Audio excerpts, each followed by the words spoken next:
All right, so tell me, what do you got going on at 6 o'clock?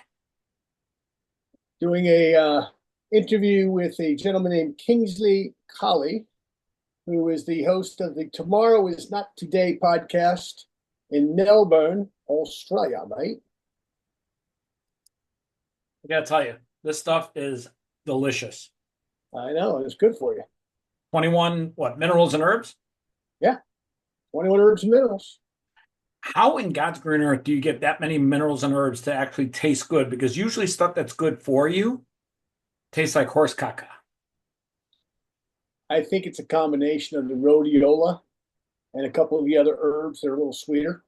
Talk a little bit about rhodiola. What is that? I've never I heard that until you mentioned it to me. Rhodiola has been used by the Russian athletes for years. It's a adaptogenic herb and grows in Siberia, as well as several of the other more northern climates of Russia. Hey, doggy. And yeah, I mean, basically, it helps to oxygenate your blood. So the reason the athletes use it is obviously if you're out running or lifting or throwing or training, whatever you're doing, whatever your sport is, obviously you're going to have a better workout. So that's why.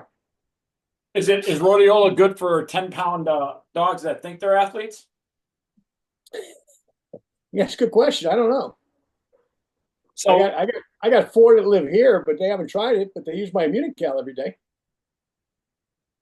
interesting. How do you feed them Immunical? Do you like put the powder on their dog food or do you mix it in their water? And now we wet it first. We shake it up like we do wood for human consumption, and just kind of pour it on their food, and they take it, and they're very very healthy dogs. They are healthy. I, Yeah, I, I hear them barking every now and then. they are. They bark and bark and bark and bark and bark. Yeah, they are very very good lungs, very good lung capacity. So I sent you some interesting statistics today. I wanted to talk about with you a little bit on the air. Did you see those stats? I did. Since December 6th, you've been introduced to 569 podcasts that are in your target audience, and you've gotten over 100 replies. Mm-hmm. That your reply rate is 17.9%. Your open rate is 73.8%. Talk a little bit about those numbers. What does it mean to you, if anything? Well, first of all, I've met some interesting people all over the world. I mean, Australia, England, You've been doing like mostly. you've been getting some like in England, the England guy the other day, and now Australia. You've had a couple in Australia, right? Well, this fella interviewed me, and now I'm interviewing him. Okay, so it's the same guy you mentioned the other day then. Right, Got it. right. Same guy, same guy. A guy, a guy named Kingsley Colley, nice guy. And so yeah, so that yeah, same guy in that case. But I had another guy from New Zealand that interviewed me a couple of weeks back. Where else? Hmm, Mostly here, mostly the one I'm doing tomorrow. The lady is in California, but she's moving somewhere. And Wednesday's just crazy, Chris. Wednesday I got one at 11 o'clock with another raw foodist, which is what I how I eat. Generally eat raw foods. It's interesting. You've kind of like gotten me into that whole raw food mentality. Talk a little bit about raw foodists because I actually find that to be super good for people to learn about. Like right now, whenever I travel, like I actually made a decision. I thought of you right when I made the decision when I went on a recent trip. I was at a Porto Subs in the Vegas airport, and the choices were meat sandwich, meat sandwich, meat sandwich, and then there was an avocado sprout vegetable sandwich. I said, "Fuck it, I'm going to do the avocados," because John fucking talks about those avocados like they're going out of style. I got to tell you, it was perfect. It was healthy. It was nutritious. The sprouts and the avocado played well together, tomatoes, onions. But here's the crazy thing. I didn't feel bloated on a 5 hour flight. And I was uh-huh. like, okay, this is good. Well, I became a raw foodist last January, a year ago January, so 14 months ago. A guy named Fran Turk helped me to do it to understand why. Um, when you cook food, you kill it, even vegetables. So at the end of the day, there's reasons not to cook your food. Okay. Now there's some foods have to be cooked, obviously, for various reasons. But if you're eating mostly raw fruits and vegetables, you don't have to cook them. First of all, it's really convenient. It's really quick. That's one thing. Secondly, from a fiber standpoint, you just digest a lot better. Yeah, it That goes was a through problem of you. mine. That was a problem of mine was I wasn't digesting very very very well. Are you doing breads? You do breads, right? Very rarely. Oh, Once in, really? once in a great while, but yeah, for the most part, it's morning.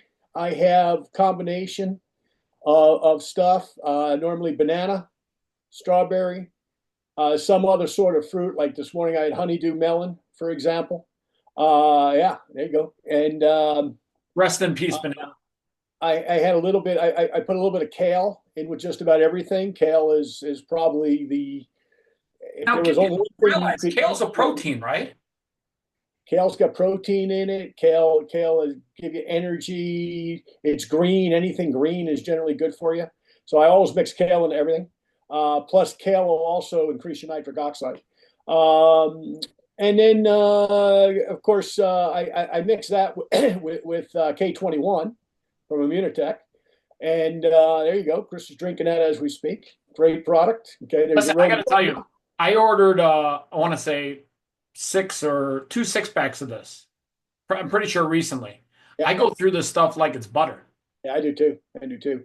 I And what? It's almost like a candy nutrition. It's like, it's not like, by the way, I got to check the sugar levels on this stuff. I actually that's forgot. pretty low. Huh? About 2 grams. Yeah, they're It's about about 2 grams. Yeah, Yeah, it's I it's can low. I can live with 2 grams. I We're, just we're, thought we're to myself, I'm like, hey, idiot, you're referring to it as candy. Maybe it's got sugar in it. I'm like, well, we've actually got a sugar-free version coming out shortly. But all that said, and then what I do is I drink that. I use a high speed blender for that stuff because I want to mix it all up really good. And then like today I bought some tomatoes because I haven't had tomatoes in a while. And lycopene, especially for us guys with prostate, things as we get older, certainly good for that. Plus, tastes good. So tomorrow I'm going to mix in some tomato, avocado. I'm an avocado freak. I eat an avocado buddy, pretty I much. gotta tell you, I'm eating avocados lately. Like since I started trying like to eat more like you, is I've been eating avocados on everything. Like I put it in my soup the other day. Oh yeah, yeah. You can do that. You can do that. And You do then soup? I did like a Mediterranean lentil soup the other day. nice, nice. Yeah, you can add avocado to just about anything. I mean, avocado is a wonder food. Um, and then, of course, separate from that, because you can't use a high speed blender with a Munical, I'll take some of that. And I put that into NutriBullet, so it's about that much fluid. And then I'll take about that much of it, and I'll use that to mix my Immunical. So in the morning, that's my morning. And then after the gym, I'll normally have either honeydew, cantaloupe, papaya, mango, some sort of thing. And normally I eat the whole thing. I mean, I'll kill a whole honeydew melon in And one sitting. okay, so that's Theo. He's wondering, do you do any pasta or rice? No, Theo, he doesn't do pasta or rice, okay? no, no. And then How about cashews? Do you do you do nuts, don't you? yeah, yeah, I do nuts. Yep, yeah, I do nuts. I do nuts. Some raw foodists don't, but you got to make sure that they didn't cook the nuts. Make They sure they're what? raw. Make sure they didn't cook the nuts. I A mean, lot I'll of places be honest roast with you. nuts. Okay, you don't I've want. never heard of anybody cooking a cashew. This sounds terrible. You don't want to roast your nuts, Chris. You That don't want to roast your you nuts. know, you know, No, you want your gonna nuts go with raw. a I'm gonna go with a Want your hard nuts yes raw on not also, roasting. raw almonds. Lately, I've been eating a lot of walnuts. I've been really enjoying my walnuts lately. Um, so I get those at Sprouts. Sometimes I order them from nuts.com over in New Jersey. And then I love any black food. Okay, dates, for example. Okay, there's a lot of different dates, especially where you live. I mean, out there, and that's where they grow. Arizona, Nevada, Southern Nevada, Southern California. That's kind of the date belt, if you will. Some of the best dates in the world Are are actually dates grown. grown on a tree or a bush? I actually can't think of what they grow them on. That's a good question. I don't even know. I, I think I it's a think it's tree. trees. Pretty sure it's trees. Yeah, pretty sure. It's a And tree. like I order every year from a company in Arizona, a French Canadian couple, like my wife's heritage. We don't know the people, but French Canadian couple that moved down there years ago to become farmers. We order 50 pounds of dates a year from them, believe it or not, in the fall. 50 pounds. They only Look bloom in the like. fall. I got another refrigerator in my garage, so I store them in there. But that's most of my diet. Then in the afternoon, I'll either have a salad or I'll have another big thing of fruit. Today, for example, I had 4 bananas, and I got to tell you, man, not only is my weight, like I don't really have a weight problem anymore. And I've had a weight problem my whole life, by the way. My whole life I battled weight. I was as heavy as 333 pounds. I'm now 242 pounds, so I've lost 90 pounds, That's give or awesome. take. I go up about 5 or 6 pounds a week, depending on how stringent I am on my diet. But I lose it, just going raw. So yeah, I've been a raw foodist now, and I'll be 64 in 3 months. Oh, So fuck are you old? I'm not a young guy. I'm not. But I got more energy than most young guys, frankly. Most young guys I know, they can't keep up with me in the gym. They can't keep up with me in business. I'm looking for my replacement all the time in business, and I gotta find somebody that can keep up. It's not easy. So every now and then I like to just chop it up with people, and we talk a lot anyhow. I think today we've had a chance to literally let people know about nutrition in a unique way because, I think when people, it's kind of weird. I didn't literally start thinking about eating raw foods until I got to know you, and you told me, "Hey, yeah, I had a avocado toast today." And I'm like, "Oh, he eats a lot of avocado stuff," and I never thought I haven't had avocado toast in a long time. Then you're like, "Hey, I had fruit this morning. I had this, that, the other." I started realizing, like, well, fuck, I kind of like the shit he's eating more the stuff that I'm eating. So I just started slowly but surely, like, becoming a raw foodist, and said, you know what? I'm gonna leave the meat for the dogs because my dogs are animals and they love meat. And I'm just gonna start. I'm gonna start, plowing through some vegetables. And I've been doing like vegetable soups like Mediterranean soups. I got to give the Mediterraneans credit, especially the Greeks. They make good vegetable soup. Like I'll be honest with you, they make You, great vegetable soup. do you like sushi? Oh, listen, if all I could do was eat sushi, if I was on an island, I said, hey, what kind of food would you want to be set up with on an island, like a sushi bar or a taco place? I literally go sushi every day.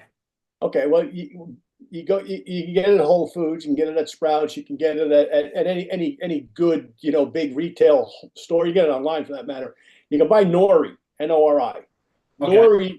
Nori is that green seaweed that they make in the sushi place. Okay, that the sushi chef uses. You can buy that for home. Take that with the avocado, some tomatoes, some Wait a second. Is carrots. that seaweed salad? Is that what nori is? Well, yeah, well, nori. When they make the sushi and it's green and it comes out, okay, not with rice. Okay, there's sushi places that can make you sushi without rice. Okay, I'll be honest with you, all my sushi has but rice. like sushi rolls, for example, the long ones, they're Okay. not made of rice. They're made of nori. It's like it's a green seaweed. Okay, and then what you do is you buy it. It comes flat. It comes like 10 in a pack. Oh, are And you talking about the paper, the stuff they roll it in? yeah, nori. Oh Yeah, yeah, I know what that is. Yeah. yeah. Like I said, so you get that, and then you take your avocado and you cut your avocado up, and you put whatever else you like, tomato or peppers or whatever you like, and you make it like sandwiches out of it, like sandwich rolls. You can cut it up, and you can make your own sushi at home. A, Buddy, it's really really that's fucking inexpensive. genius. B, it's really good, and C, for a big guy like you or I, eat as much It's of it as fucking you want. genius. I love that. Oh yeah. I'm actually right now I'm actually right now checking Sam's Club to see if they sell nori sheets. I've never bought it there, but I don't really shop there. But I'm sure they do. Yeah, yeah. Or you get online. I'm sure there's probably plenty of variety of it. But yeah, that's pretty much what I do. I mean, my diet's pretty simple. Once in a great while, I'll go out and I will eat some Asian food sometimes on a Friday with my friend Mike and his wife and my wife. Only because they want it. But even then, I mean, I'm like. I'm eating green beans and stuff like that. I mean, I'm eating, stuff that's pretty close. But the chef in that restaurant, I got him trained now to try to make it under 115 degrees because technically under 115 degrees, it's not cooked food. Okay. But he warms it. That way everybody else can eat it, It's because almost they like don't like it. steam food, right? Yeah. Yeah. So I got that guy. I got that guy trained. He better not take off one of these Fridays. Won't be able to eat, you know. So, But yeah, you know, we are what we eat. I mean, I heard that. You heard that when we were kids, and I thought McDonald's hamburgers and French fries and all that crap was good for me. And it's like, well, this really isn't true. And then you get to a certain age, and you realize, your friends start having heart attacks and strokes and other maladies, and you start realizing, what you put in your body is important. So I started out to be 9 years in October that I went vegetarian just on a whim. I went for one day. I was going to be a 1 day vegetarian just to prove to myself I could do it. And I finished my last meal at a place called Brahms here in Dallas. 4 cheese burger, French fries, and a chocolate shake. And the next day I said, I'm not going to consume any meat. And I didn't for one day.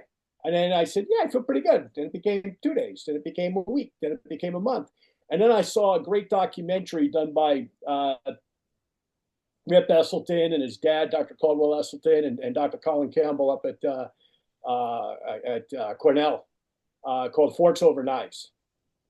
And I was like, oh my God, like everything I thought I was right about, that you are what you eat. And yeah. so that started to change me. And, but here's the thing. Here's my advice to anybody that wants to do anything like this. This is a process. This is not a 5 minute, you're not going to wake up tomorrow morning and go raw vegan. You're not going to stick to it. You might stick to it for a day, maybe in a week, maybe in a month, but you're not going to stick to it. Let it be a process. Okay. Go pescatarian first. Yeah. You like fish, keep eating some Do you fish. eat fish Right? now or no? No, no, no, no, no. So So when you nothing, when you go just eat gotta, sushi, you don't put any like shrimp or anything on there? no, if it's had a mother or father, I don't eat it. So that would Okay. be everything from a rattlesnake, which we do eat here in Texas. Some people do. I don't. I have in the past. To you name it, fish. You If know, it's had a mother or father, I don't eat it. Okay, I like that actually. but if it had a mommy or dad, if it had a mommy or daddy, I don't eat it. By the way, I didn't start this for any ethical reason. I always tell people this was not a Saul of Tarsus moment. You know what I mean? It wasn't like Jesus said to me, "You will stop eating," but it was just one of those things, and I'm glad I did it. And how long I've extended my life for, only time will tell. I could also, step out in front of a truck tomorrow and get run over. But at the end of the day, I feel better. My energy levels, I tell people all the time, my energy levels through the roof. I'm going, matter of fact, I just booked my tickets finally today. I'm going, as you know, Chris, to Costa Rica here in 9 weeks. 9 weeks from Sunday, I leave for a 1 week intensive on the beach with my mentor in this, Fran Turk, and his wife, Catalina. And the whole week will be fruit. Okay, jackfruit and some durian. Some of these are very exotic fruits that only grow in that part of the world. You can get them here, but anyway, so I'll be learning a whole lot more. So like everything else in life, it's kind of a step by step process, and there's always something more to learn. When you think you got it figured out is when you'll figure out you don't have it figured out. Do you eat baked But potatoes at all? no, Really? no, Wow. no. I gotta be honest with you. I love a good baked potato every now and then. There's a Well, place here in Vegas. They do these monster baked potatoes where they put lobster and stuff in there, and I'm not kidding you, it's like one of my favorite stops. yeah. Well, I mean, like, once again, it's a process. I got to hop here. I got this call with this guy in Yeah, Australia, me too. I got one in 7 minutes. Well, but listen, yeah, John, I'm going to put the links where people can reach out to you. Do you mind if people pick your brain about being a what's it called, raw foodist? I'm a raw foodist, raw vegan. Yeah, yeah. Okay, cool. Well, he's John And Solleder. He's teaching me about avocados and eating things better that are better for me, and he's definitely somebody you should talk to.